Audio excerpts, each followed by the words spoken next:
Bonjour à tous et à toutes. Nous continuons et nous terminons ce cours sur les ions et les électrolytes, et notamment la conductibilité électrique. Nous avions vu dans la première partie de la vidéo que les ions, donc les cations et les anions, peuvent se faire dissocier, donc séparer, lorsqu'on les met dans l'eau. Alors l'eau a cette propriété, donc elle a une petite charge électrique sur sa molécule.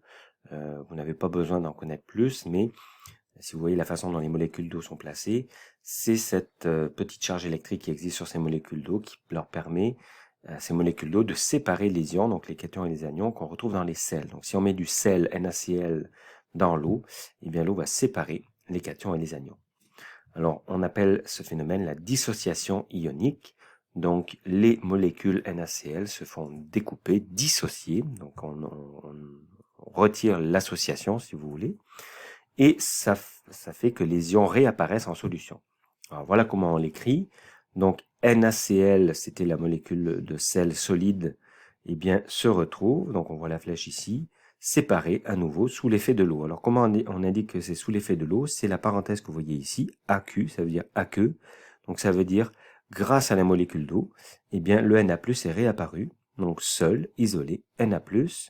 Et il y a un Cl- aussi qui est apparu, donc voilà à quoi correspond le aqueux également pour le Cl-. Donc lorsqu'on met des grains de sel solide dans l'eau, eh bien ils se font séparer, on retrouve Na+ et Cl- isolés les uns des autres. Et c'est cette séparation qui va permettre au courant électrique de passer dans de l'eau salée. Donc de l'eau pure, H2O, en fait, ça laisse très peu passer le courant électrique. En réalité, même c'est extrêmement difficile de faire passer du courant dans de l'eau pure. Pourquoi on dit que l'eau laisse passer le courant électrique? Eh bien en réalité, c'est parce que l'eau qui nous entoure n'est pas de l'eau pure. On retrouve énormément d'ions à l'intérieur, donc du NaCl, donc du chlore, du magnésium, du calcium. Il y a énormément d'ions dans l'eau et ce sont ces ions précisément qui font que le courant électrique passe. Alors c'est la raison pour laquelle on les appelle des électrolytes. Donc les électrolytes, ce sont ces substances qui apparaissent dans l'eau, qui sont le résultat de la dissociation des sels, donc NaCl, et qui vont entraîner le courant électrique, donc le passage du courant électrique. Alors, une fois que ces ions sont séparés, eh bien le courant électrique peut passer, puisque ces ions, vous voyez, ont une charge électrique, plus ou moins, et donc ont la capacité de laisser passer le courant. Alors, une fois qu'on a bien compris tout ça, eh bien, on peut voir qu'est-ce qui va apparaître lorsqu'on met un sel dans l'eau. Donc, c'est le genre d'exercice qu'on peut vous demander. Donc, vous allez avoir à gauche de la flèche de la réaction la formule chimique d'une molécule avec le S pour vous dire qu'elle est solide, donc elle est collée. Et on va vous demander de nous indiquer qu'est-ce qui va apparaître si on le met dans l'eau. Donc, AQ, entre parenthèses, veut dire que c'est dans l'eau. Bon, pour pouvoir retrouver ce qui va apparaître, il faut savoir quel ion, quel cation, quel anion l'atome va former. Donc vous savez qu'il y a un plus et un moins qui vont apparaître, mais pour savoir combien il y a de charges positives et négatives qui vont apparaître, il faut aller voir le tableau périodique. Parce que le tableau périodique va vous rappeler combien il y a d'électrons de valence sur la dernière couche. Si vous allez dans le tableau périodique, vous allez voir que le beryllium, Be, il a 2 électrons de valence, et que donc il va les perdre, ces 2 électrons. Et l'ion qui est formé avec le beryllium, c'est l'ion Be2+. Donc, c'est la raison pour laquelle on va écrire Be2+. Pourquoi c'est pas Be+?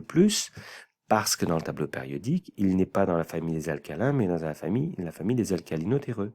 Et les alcalinotéreux ont 2 électrons de valence, ils les perdent, c'est ce qu'on voyait dans la première partie de la vidéo, et ils vont donc devenir 2 fois positifs. À l'inverse, le soufre, lui, il a 6 électrons de valence, et donc il va gagner 2 électrons lorsqu'il va se stabiliser, et ça va le transformer en S2-, puisque 2 électrons de gagnés, ça fait 2 charges négatives supplémentaires. Donc, il faut regarder le tableau périodique pour savoir quels sont les ions qui apparaissent lorsque on a une dissociation ionique. La dissociation ionique, c'est ce que vous voyez en ce moment. Donc, l'équation de dissociation ionique, c'est l'équation chimique que vous voyez en ce moment. C'est toujours présenté de la même manière. On a le sel d'un côté sous forme solide, on a la flèche qui représente la réaction, et on a 2 produits qui sont aqueux, donc ce sont les 2 ions. Il y a toujours le cation et l'anion qui apparaissent, et l'objectif est de savoir quel est l'ion qui va apparaître. Alors Mg, il est dans la colonne des alcalinotéreux également, Donc on va avoir deux charges positives qui vont apparaître. Là, on vous demande ici, ces deux ions sont apparus et on vous demande d'être capable de trouver quel était le sel au départ. Alors regardez ici, vous avez Al, donc un aluminium, et attention ici, vous avez 3 fluors. Donc on sait qu'il y avait 3 fluors accrochés à un aluminium, et tout ça réuni, ça formait une molécule neutre. Donc un aluminium et 3 fluors, ça s'écrit AlF3. Donc ça, c'est la molécule qui était là précédemment, avant qu'on la mette dans l'eau. Ici, donc le magnésium et l'iode. Donc le magnésium, 2 charges positives, c'est un alkyle non terreux, et l'iode, c'est un halogène. Donc lui, l'iode, il va avoir une seule charge négative. Regardez ce qu'on va apparaître quand on les met dans l'eau. Donc une seule charge négative pour l'iode. Et il y a 2 iodes. Regardez le 2 ici en indice. N'oubliez pas, hein, vous saviez faire ça jusqu'à maintenant. Donc le 2 ici en arrière, ça veut dire 2 iodes. Donc MgI2, lorsqu'on le met dans l'eau, il y a un magnésium avec 2 charges positives qui apparaissent. Tableau périodique, 2 électrons, donc 2 charges positives. Et il y a 2 iodes, donc pourquoi 2? Il y a un 2 ici, ça veut dire 2 iodes, qui ont une charge négative chacun. Pourquoi? Les halogènes ont une charge négative, ils ont 7 électrons de valence, ils vont en gagner 1. Et voilà, donc on peut faire un résumé. Qu'est-ce qui va faire passer le courant électrique ou pas dans l'eau? On peut l'anticiper. Donc lorsqu'on a une molécule comme ça devant nous qui est dessinée, on peut savoir d'avance si elle va faire passer le courant électrique si on la met dans l'eau. Pourquoi? Eh bien, il suffit de regarder quels sont les ions qui vont apparaître s'il y a des ions. Les ions, si vous voyez un H ici en avant de la molécule, eh bien c'est un acide. Donc ça, c'est l'ion H+. Ici, vous avez l'ion S2-. Donc si vous avez un métal et un non-métal ensemble, ça va laisser passer le courant électrique. Donc ça, c'est un acide. H+ et S2-, le courant va passer. Ici, vous avez une base, donc Ba2+, et 2OH-, qui vont apparaître si on les met dans l'eau. Ça va laisser passer le courant électrique. NaF, c'est un métal et un non-métal. Na+ et F-, le courant électrique va passer. Ah, regardez ici, CO2. Alors là, attention, C et O sont 2 non-métaux, donc ils ne seront pas dissociés dans l'eau. Ils vont rester ensemble, accrochés ensemble. Cette molécule ne va pas se dissocier. Il n'y aura pas d'ions, pas de plus et de moins qui vont apparaître. Alors ça ne laissera pas passer le courant électrique. Même chose pour PCl5. Ça ne laissera pas passer le courant électrique. Ce sont 2 atomes qui sont des non-métaux. CH4, attention, ça c'est un petit piège.